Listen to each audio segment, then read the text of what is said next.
Bonjour à toutes et à tous, bienvenue sur le podcast Diagonaliste dédié aux Diagonales de France, randonnée de longue distance à vélo. Je suis Marc Jacquemont et je vous accompagne lors de ces aventures. Aujourd'hui, nous avons le grand plaisir d'accueillir David, qui a réalisé plusieurs diagonales et qui partagera son expérience. Bonjour David, merci de participer à ce podcast. Peux-tu dans un premier temps te présenter ? Bonjour, merci beaucoup de cette invitation. Donc, je m'appelle David Tristram. Je suis cycliste dans ma pratique quotidienne, puisque je vais travailler en vélo. Et puis, dans ces pratiques que sont la longue distance, et à commencer par les diagonales, depuis 2017, puisque ma première diagonale date de cette époque. Et autrement, je fais de la longue distance avec ce que tout le monde connaît, qui sont les Paris-Brest ou autres brevets de longue distance. Et je suis à la ville, médecin biologiste à l'assistance publique hôpitaux de Paris. Merci David. Important cette précision parce qu'on parlera justement de la gestion du corps. Ta première diagonale, t'en souviens-tu ? Oui, elle partait de Dunkerque et nous étions en groupe à 4 ou 5 même peut-être pour aller jusqu'à Hendaye. J'avais déjà fait de la longue distance, mais j'avais peu d'idées sur ce qu'était une diagonale, même si on m'avait dit il faut faire des diagonales. J'ai dit ok, je fais des diagonales, j'essaye d'être sérieux dans le club. Et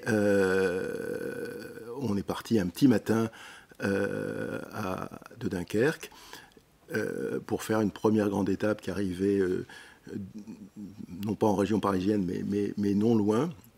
Il n'avait pas fait très beau, c'était moche. Et puis on est arrivé finalement jusqu'à Hendaye après ces 4 jours de vélo intensif qui nous ont fait parcourir la France de façon tout à fait idéale, puisque nous avons évité toutes les grandes villes, ce qui est toujours un plaisir non dissimulable. C'est par le club de saut que tu as eu la connaissance des diagonales ? Tout à fait. Avant, je ne connaissais pas les diagonales.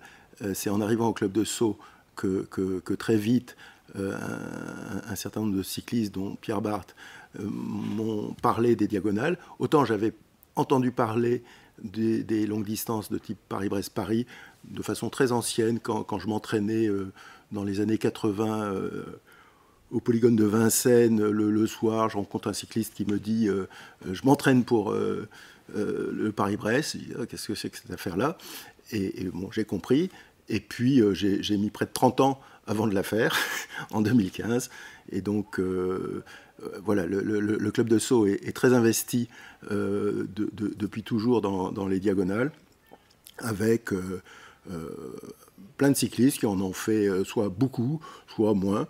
Et donc c'est un club qui est très affilié à la longue distance.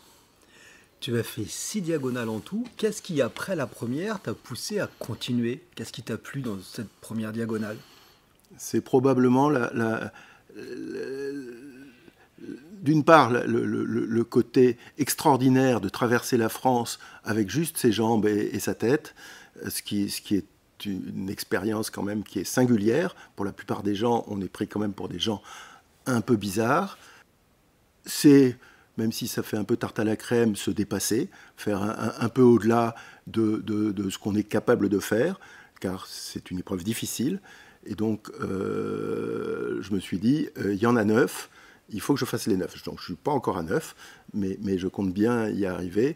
La difficulté des diagonales, outre ce qu'on va peut-être dire tout à l'heure, c'est qu'il faut planifier cela dans son agenda familial ou personnel de travail, et ce qui n'est pas nécessairement évident.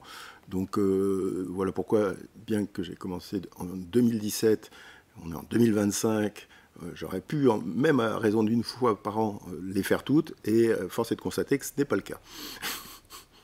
Tu as fait 3 Paris-Brest, alors par rapport à Paris-Brest, les diagonales, c'est facile, c'est plus difficile, comment tu situes ça ? Alors moi, je pense que c'est plus difficile. Les Paris-Brest, on est coucouné par des contrôles et des ravitaillements et un parcours qui est fléché tout du long.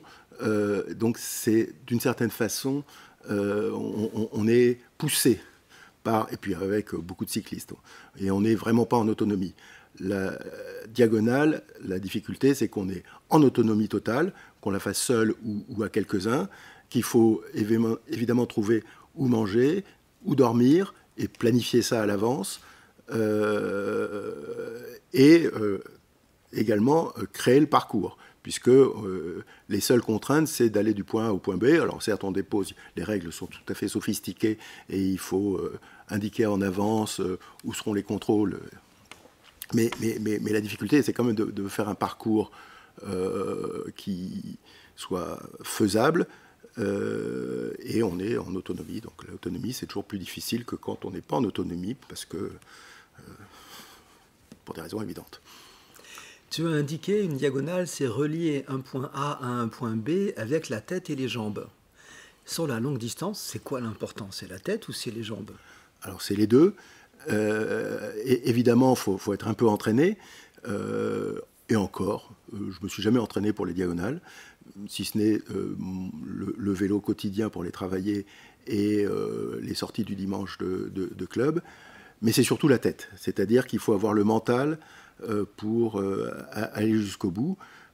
Et autant une sortie du dimanche, c'est 100 km, on sait à peu près où on va parce qu'on en fait à peu près tous les dimanches et on sait à quoi ça correspond. On sait qu'on va partir le matin vers 8h et qu'à midi, on devrait être à la maison. Là, c'est très difficile de mentaliser ce parcours. Et donc, il faut, comme dans toutes les épreuves de longue distance d'ailleurs, probablement découper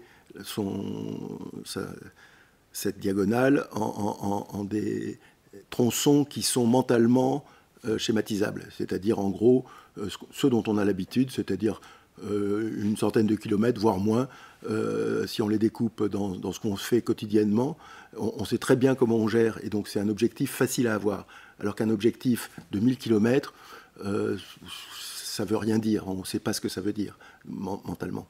C'est un schéma qui est compliqué à repérer. Donc, c'est avoir un mental qui permette de continuer et pas de se dire, bien que ça arrive, qu'est-ce que je fais là? Je suis au milieu de nulle part, mais quelle idée absurde tu as eu de t'embarquer dans cette entreprise. Ça t'est arrivé des passages à vide à te dire qu'est-ce que je fais là? À chaque fois.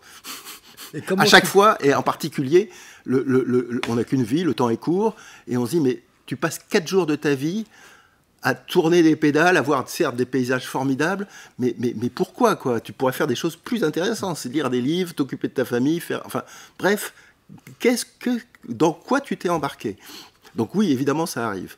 Alors évidemment, on a le plaisir narcissique, on ne devrait pas le dire, mais d'arriver au bout et d'être fier. Et même si, voilà, mais faut avouer les choses, quoi. On est content et fier d'avoir réussi son affaire.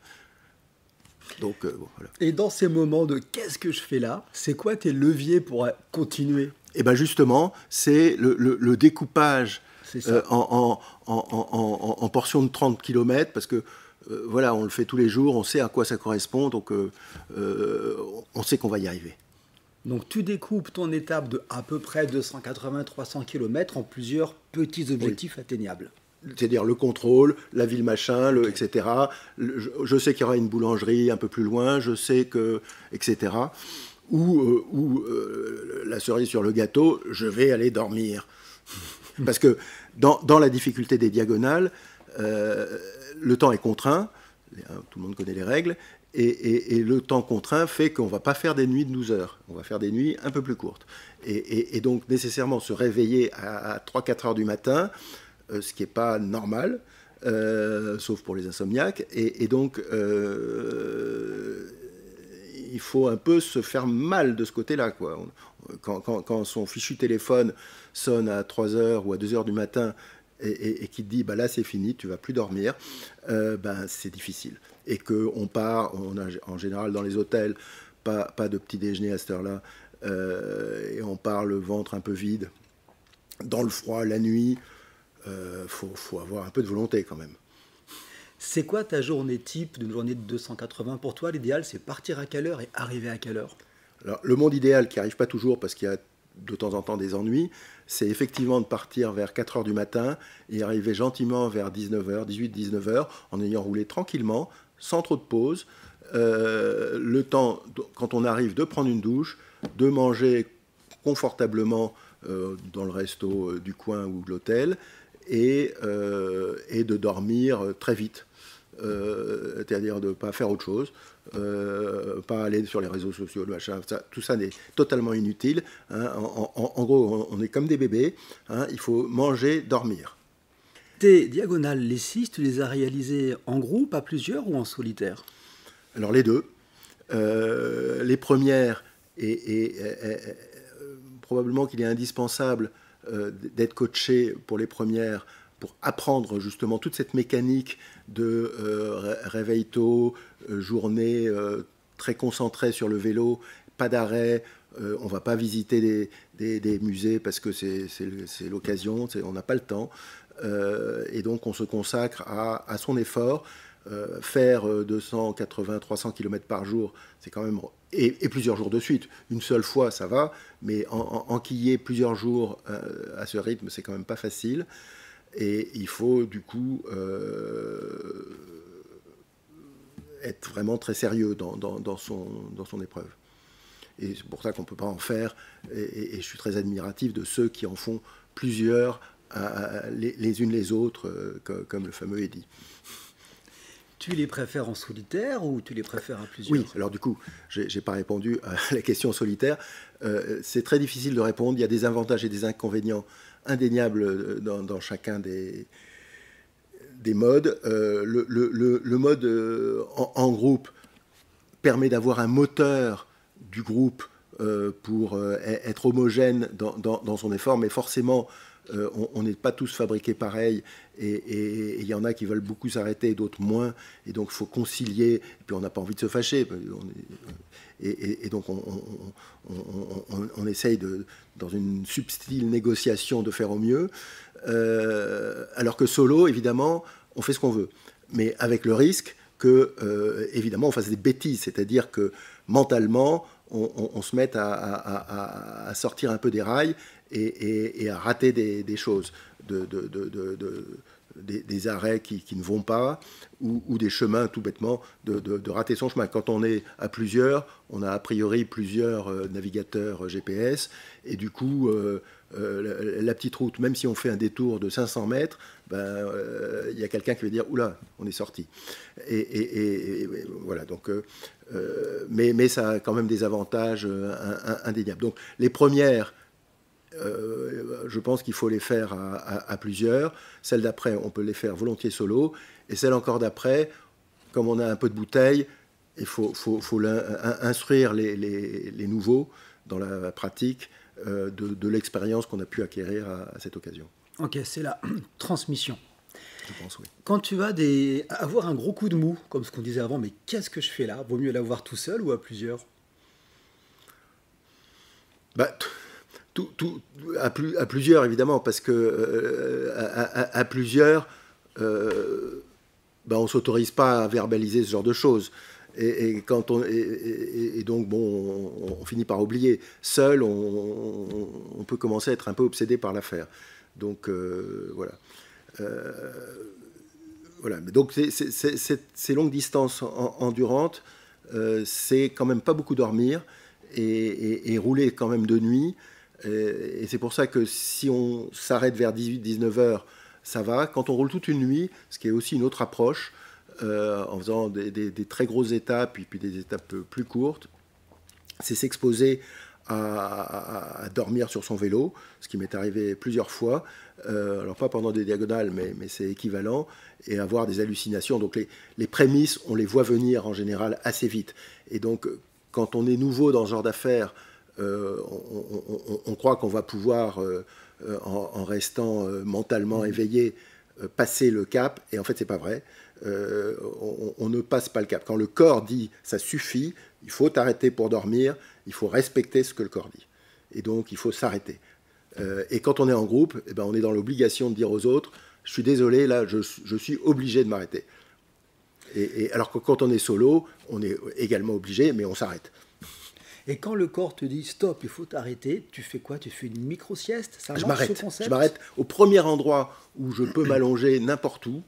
Je m'arrête et je dors. Et je ne mets pas de réveil, je ne mets rien, je me réveille spontanément, une demi-heure après, et ça va. Une petite pause comme ça régénère le corps. Ouais. Alors, pas suffisamment, mais au moins on peut repartir pour 50 km. Et soit ça a suffi, soit ça n'a pas suffi, ça dépend de si on avait un peu dormi un peu avant ou pas. Et en général, ça suffit, mais des fois, non. Moi, il m'est arrivé de me réarrêter plusieurs fois dans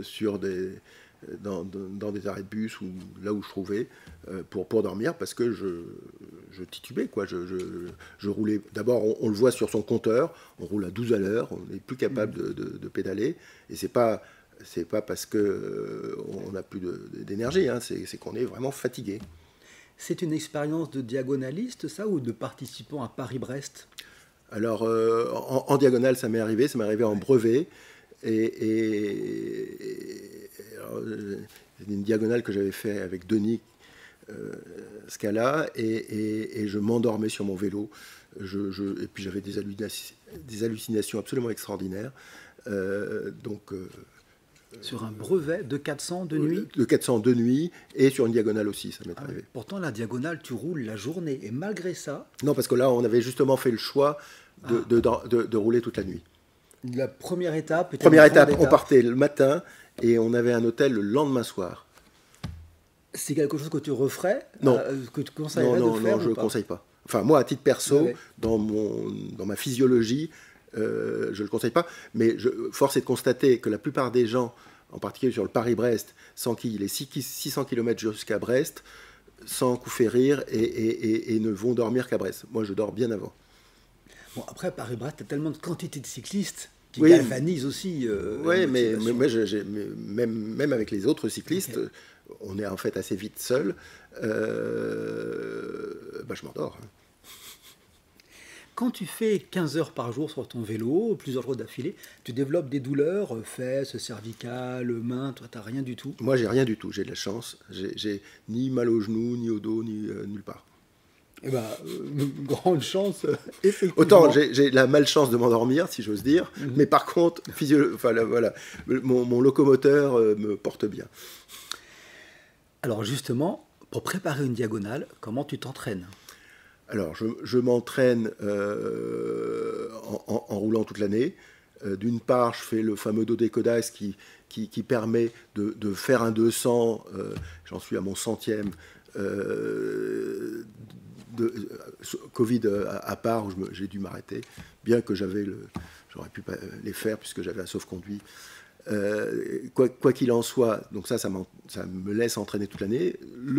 Aller au travail tous les jours en vélo, évidemment, plus les sorties habituelles du dimanche, plus à partir de mars, là on va commencer les brevets, et tout ça est largement suffisant. On peut faire moins en fait. Donc tu en es à pas loin de 10 ans de dodécodax. Est-ce que tu peux préciser ce que sont les dodécodax? Ah oui, alors c'est tout simple. C'est tous les mois de l'année calendaire, faire au moins un 200 dans une seule sortie de la journée, hein, pas un 200 dans la semaine. Hein. Enfin, faire 200 dans toute la semaine. Et donc ça, c'est un dodécodax, et après, on est en dodécodax continu, où on ne s'arrête plus. C'est-à-dire qu'on continue à faire les dodécodax ainsi. Et alors, dans les autres petites plaisanteries de ce type-là, il y a le score d'Eddington, dont la définition est en fait toute simple. Hein. C'était un physicien anglais des années 30 et qui aimait bien le vélo et les maths, et qui est que ce score égale le nombre de fois la distance. C'est-à-dire que si on a fait 180 km 180 fois, on a un score à 180. Et si on a fait 200 ou 205, c'est pas mon cas, hein, 205 fois 205 km, on a un score à 205.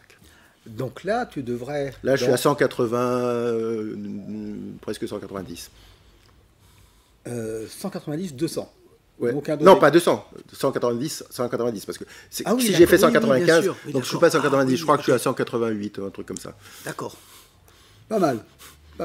Alors, après... Donc ça motive, parce qu'en fait, et ça vaut pour les diagonales, en tout cas pour moi, il faut avoir un objectif, une motivation, quelque chose qui fasse qu'on veuille y aller. Si on a, en tout cas pour moi, si on n'a pas ça, on n'y va pas. Donc toi, c'est quoi ton objectif des diagonales pour continuer? Alors, tout bête, il faut au moins dans un sens en avoir fait 9, faire les 9. Je suis plus tout jeune, donc je vais essayer de faire dans les deux sens. Je ne suis pas sûr d'y arriver. Mais c'est tout bêtement ça, quoi. Et évidemment, tout ce qu'on a dit auparavant, c'est-à-dire traverser la France en long, en large et en travers. Alors, du coup, il y a quand même des zones d'ombre du fait des villes choisies, qui est sauf à vraiment rallonger, mais ça devient compliqué. Il y a des zones où on ne va jamais avec les diagonales. Du fait de la géographie et des villes, qui fait qu'il y a des coins où on ne passe pas. Sauf à être vraiment totalement allumé, où on fait sa diagonale Menton-Dunkerque en passant par l'Italie, la Suisse, l'Allemagne, la Belgique. Ce qui a été fait. Ce qui a été fait, c'est pour ça que j'en parle à dessein. Est-ce que dans tes diagonales, tu as croisé des saristes? Ah oui, très important, les saristes. J'en ai à peu près chaque fois croisé. Alors, des saristes de Strasbourg, local, comme l'a bien connu Jocelyne, mais autrement, en cours de parcours, oui. En particulier sur le Hendaye-Menton, j'ai eu 3 saristes successifs qui sont venus à ma rencontre, et que je continue à suivre ou à voir ou à échanger. Et là aussi, c'est des moteurs. On sait qu'on a le rendez-vous avec le sariste, on ne veut pas se dédire, donc on y va. Donc le sariste accompagne, certes, mais surtout devient un objectif. Quand tu pars en diagonale, tu pars une tendance plutôt je pars léger ou je pars chargé? Léger. Moi, j'ai tendance à pas prendre grand-chose. J'ai une sacoche de 7 litres où je mets quelques changes et une sacoche de cadre où je mets de la réparation. Et je roule actuellement avec un titane avec des chambres à air. Et donc j'ai des chambres à air de rechange, de quoi les réparer, de quoi réparer la chaîne. Ça m'est encore jamais arrivé, mais on ne sait jamais. Je pars maintenant avec un pneu supplémentaire, et puis une pompe. Puis voilà, quoi. Et puis des rustines, parce que et j'ai déjà crevé plein de fois, y compris en diagonale, et je répare évidemment mes chambres avec des rustines, parce qu'on ne peut pas se retrouver sans chambre à air. Mais en diagonale, si tu crèves, tu changes ta chambre ou tu mets une rustine? Ah non, je change ma chambre, et le soir, à l'hôtel, je répare. Okay. Et pourquoi depuis peu tu pars avec un pneu de secours?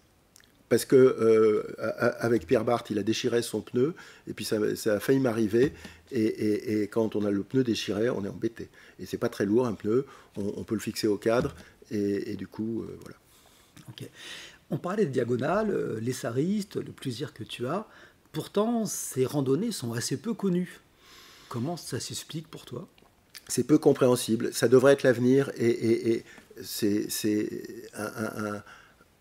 un loisir, il ne faut pas se cacher quand même, qui devrait être massivement effectué par une petite frange des cyclistes, mais vu que le nombre de cyclistes va en augmentation, et c'est formidable, ça devrait générer cette frange supplémentaire. Et force est de constater que ce n'est pas le cas.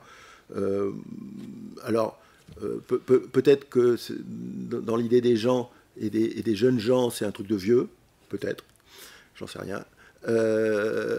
N'empêche que c'est un peu contre-intuitif. Bon. C'est étonnant. Alors, truc de vieux, je ne sais pas, mais... Non, il y a des jeunes, hein, je plaisante un peu sur le coup des vieux, mais heureusement, et fort heureusement, et on les accueille plus que deux fois. Et il faut reconnaître que quand tu vois des diagonalistes qui ont 60 ans, 70 ans ou plus, et qui font des journées de 300 km, eh ben on se dit que c'est quand même assez exceptionnel et que c'est merveilleux de réussir à faire ça. Je reviens justement au corps, à l'entraînement. Tu disais que tu fais du vélo taf, tu fais quand même beaucoup d'autres choses.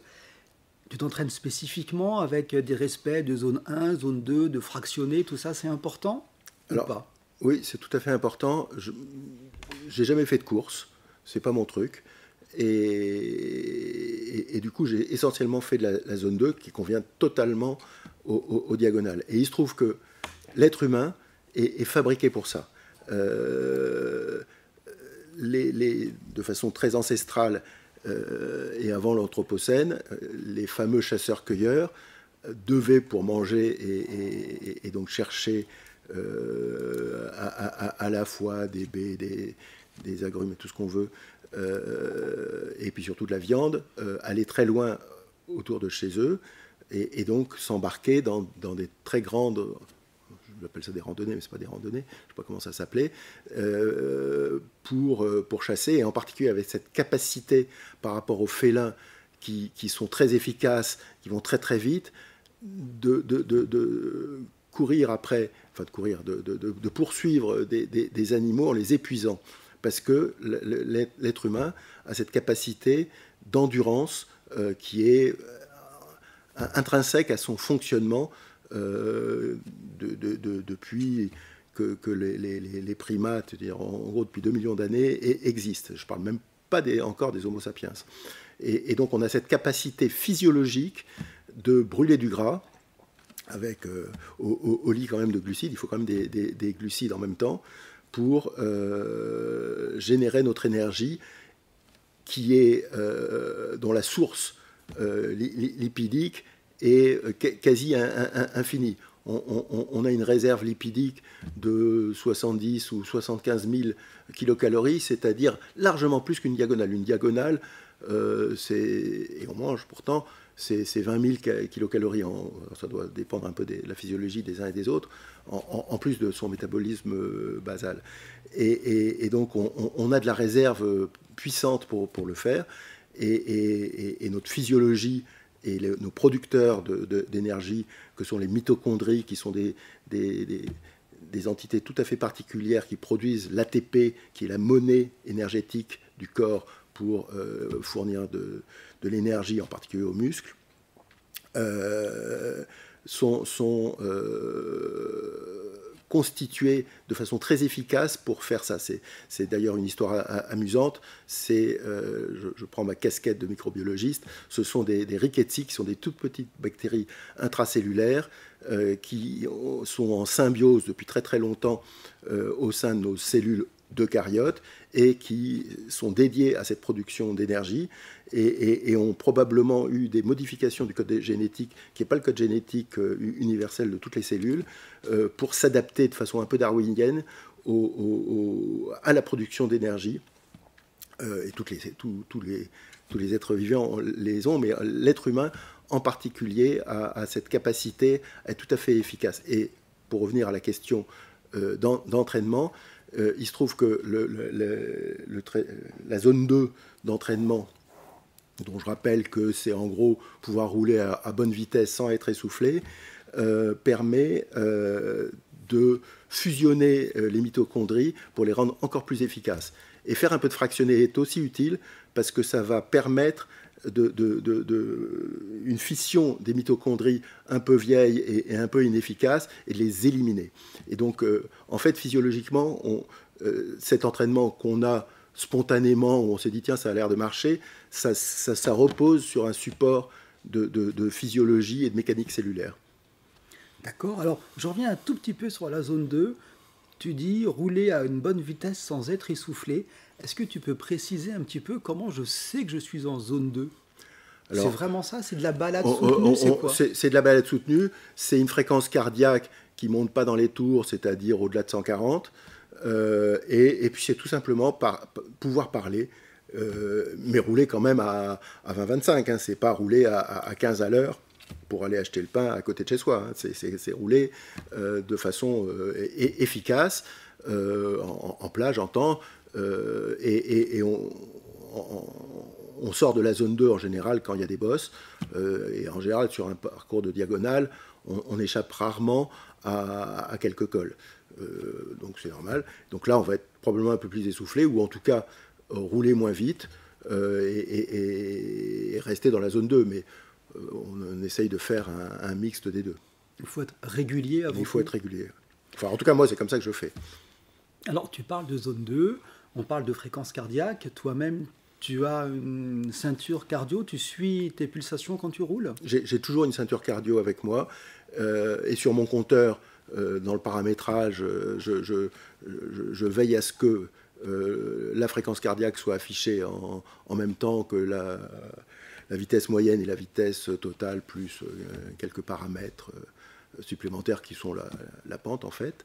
Et je regarde si je ne sors pas trop de ma zone 2, c'est-à-dire en gros, si je suis à 120 de moyenne, 120, 125, ça va. Si je monte un peu plus, je me dis, faut peut-être pas trop monter. D'ailleurs, lors d'un Paris-Brest, où j'étais en 80 heures et dans le premier SAS, j'ai joué à l'idiot, je le savais, hein, mais je suis parti avec l'énorme peloton de 200 cyclistes fous furieux à 35 de moyenne. Mon cardio n'arrêtait pas de m'insulter en disant « T'es à 150, faut que tu lèves le pied ».